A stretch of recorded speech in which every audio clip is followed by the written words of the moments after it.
Hello চাকরি প্রার্থী ভাই বোনেরা, কেমন আছেন সবাই? আশা করি মহান আল্লাহ তাআলার অশেষ রহমতে আপনারা সবাই অনেক অনেক ভালো আছেন। আলহামদুলিল্লাহ। আজকের এই ভিডিওটির মাধ্যমে আমরা জানার চেষ্টা করব বাংলাদেশ পুলিশ কনস্টেবল লিখিত পরীক্ষায় কীরকম প্রশ্ন আসে। আমাদের পরীক্ষার দিন খুব দ্রুত সামনে আগাচ্ছে, আর মাত্র কদিন বাকি। সে সময়ে লিখিত পরীক্ষার প্রিপারেশনটা আপনাদের কীরকম সেটা আমি জানতে চাচ্ছি, এবং একটা পরীক্ষার মতো নিতে চাচ্ছি যে বাংলাদেশ পুলিশ কনস্টেবলের নিয়োগ পরীক্ষায় লিখিত পরীক্ষার সম্ভাব্য প্রশ্ন ও সাজেশনটা কীরকম হবে, এই বিষয়টা নিয়ে আমি আপনাদের সাথে আজকের এই ভিডিওটিতে কথা বলার চেষ্টা করব। আপনারা অনেকেই অনেক সময় দ্বিধাদ্বন্দ্বে ভোগেন যে লিখিত পরীক্ষায় আসলে আমাদের প্রশ্নগুলো কীরকম আসবে। আমি যদিও বা এর আগের অনেক ভিডিওটিতে এই বিষয়গুলো নিয়ে কথা বলছি, বাট আপনাদের সময় সুযোগ না হওয়ার কারণে মেবি আপনারা ওই ক্লাসগুলো বা ভিডিওগুলো দেখেন নাই। সো আজকের এই ভিডিওটিতে আমি আপনাদেরকে বা তোমাদেরকে এই লিখিত পরীক্ষার সম্ভাব্য প্রশ্ন এবং সাজেশনটা নিয়ে কথা বলার চেষ্টা করব। এখানে আমাদের সময় থাকবে 1 ঘন্টা 30 মিনিট, 1.5 ঘন্টা সময় থাকবে, পূর্ণমান হলো 45, অর্থাৎ লিখিত পরীক্ষাটি আমাদের 45 মার্কের অনুষ্ঠিত হবে।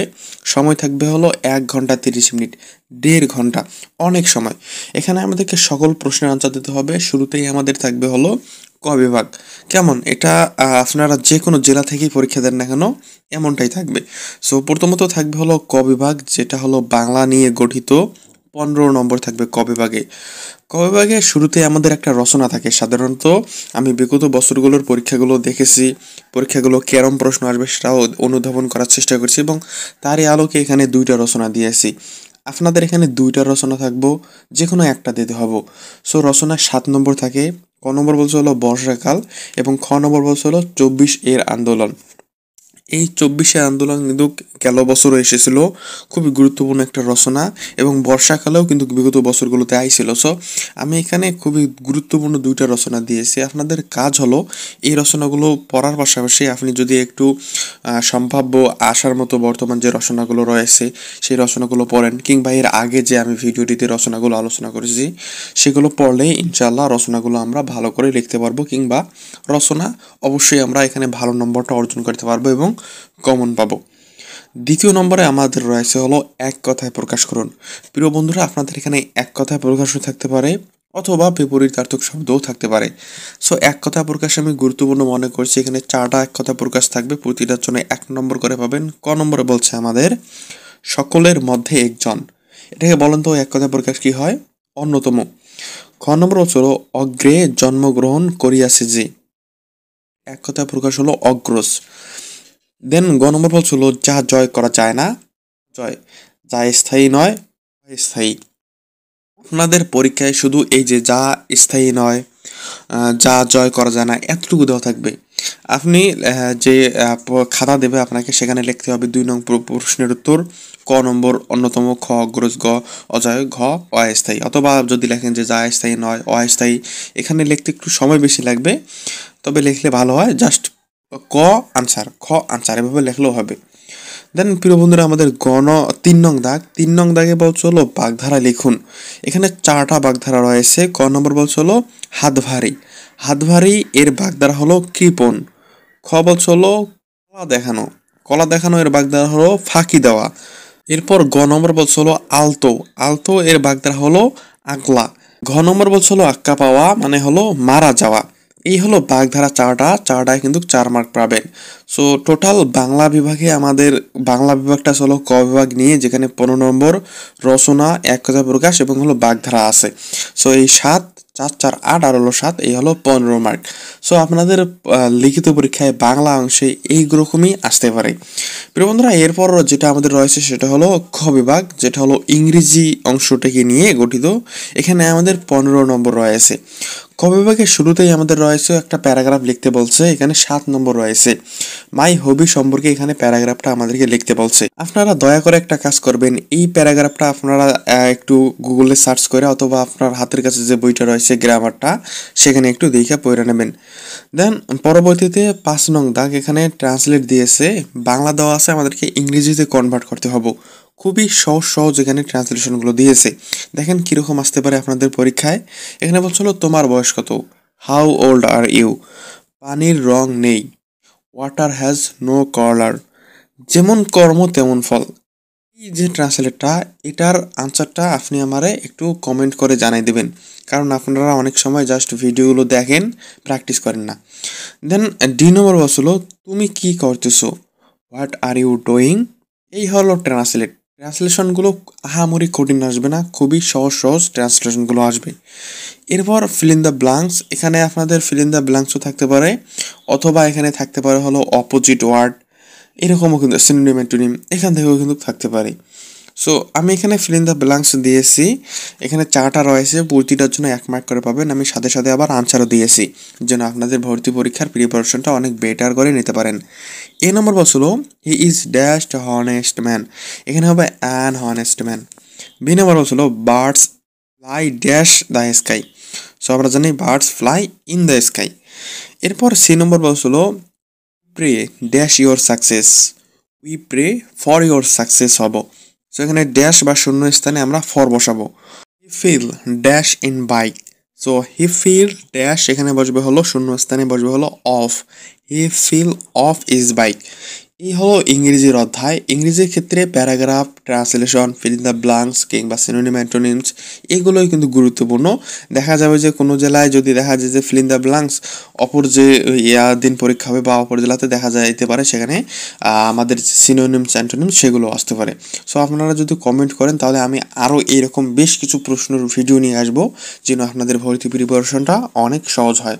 সো এর বাইরে আপনারা একটা কাজ করতে পারেন, আমরা আপনাদের ভর্তি প্রিপারেশনটাকে আরও সহজ করে দেওয়ার জন্য বা রিটেন পরিস্থিতিটাকে আরও মজবুত করে দেওয়ার জন্য পুলিশ চ্যাম্পিয়ন নামে একটা সাজেশন নিয়ে এসেছি, যেখানে বাংলাদেশ পুলিশ কনস্টেবলের লিখিত পরীক্ষার বিগত সালে যে প্রশ্নগুলো হয়েছিল বা পরীক্ষাগুলো হয়েছিল সেই প্রশ্নগুলো পাবেন।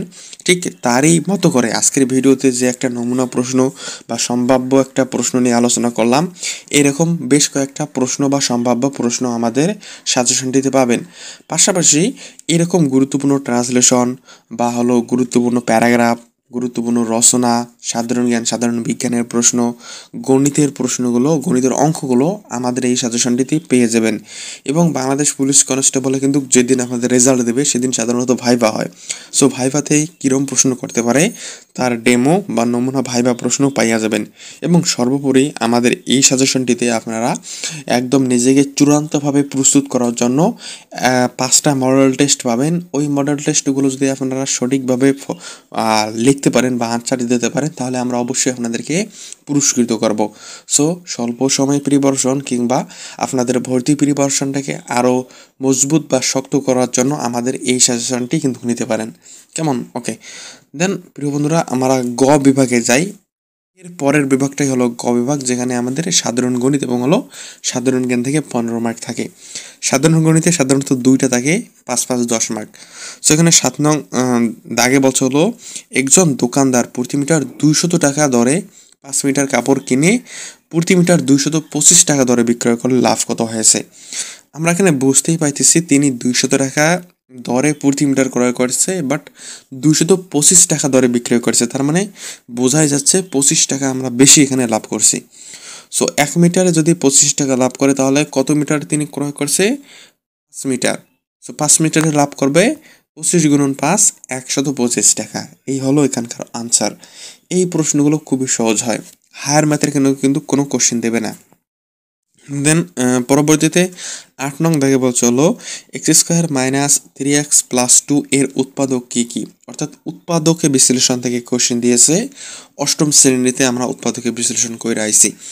সো এটাকে যদি আমরা ভাঙাই বা উৎপাদকে বিশ্লেষণ করি তাহলে হয় x² - 2x - x + 2। এখানে x² - 2x থেকে যদি আমরা x কমন নিই তাহলে x - 2 থাকে, এখানে -1 কমন নিলে x - 2 থাকে। যদি এখান থেকে আমরা নেই তাহলে x - 1 ইন্টু x - 2। এই হলো আমাদের আনসার। সো গণিতে আমি খুবই বেসিক 2টা এখানে অঙ্ক দিয়ে আসি, আপনারা এই বেসিক অঙ্কগুলোই আপনাদের পরীক্ষায় আসবে, এগুলো একটু ভালো করে কইরা নেওয়া বুদ্ধিমানের কাজ। এই হলো গণিতের, এমনটা না যে এই প্রশ্নটাই আসবে, তবে এইরকম প্রশ্ন আসে। এর পরবর্তীতে রয়েছে হলো আমাদের যেটা সংক্ষেপ উত্তরদিন, অর্থাৎ সাধারণ জ্ঞানের অধ্যায় থেকে আমাদের এখানে প্রশ্ন দিয়েছে। সাধারণ জ্ঞানের প্রশ্নগুলো আপনাদের এখানে এমসিকিউ আকারেও থাকতে পারে। সো আমি এখানে এমসিকিউ দেই নাই, এখানে জাস্ট প্রশ্ন আর আনসার দিয়েছি।